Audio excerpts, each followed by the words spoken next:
asker. Nasılsınız? Sizler de sağ olun. madaxweynaha dowladda federaalka Soomaaliya Xasan Sheikh Maxamuud ayaa ugu dambeyn la kulmay madaxweynaha dowladda Turkiga Rajab Tayyip Erdogan.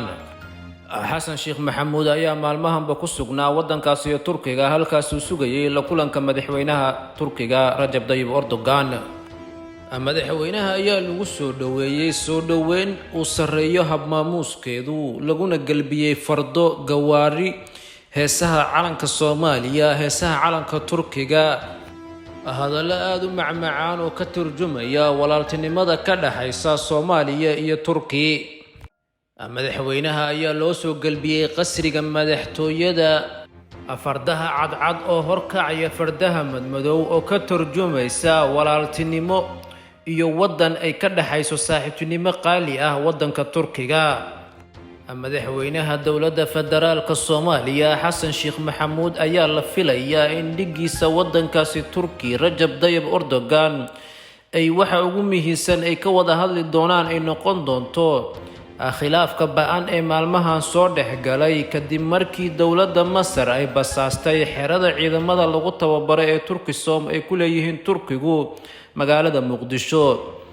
asirdoonka Masar ayaa u yimi safarkii caleemasaarka madaxweynaha dowladda federaalka Soomaaliya halkaas ay ka qaateen xogo ka turjumaysa joogitaanka uu joogo Turkigu wadanka Soomaaliya iyo danihiisa. Turkiga ayaa arrintan aad uga carooday kadib markii ay baahisay telefishinka Al Jazeera in Masar ay u geysatay Turkiga dhaawac weyn ayna ka kashiftay arrimo badan.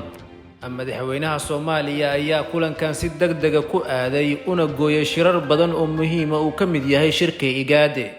madaxweynaha Soomaaliya ayaa la rajaynayaa inuu raaligelin buuxda ka siiyo Turkiga arrintan dhacday una sheego inuu u casumay Masar kaliya inay ka qayb gasho xafladiisa caleemasaarka.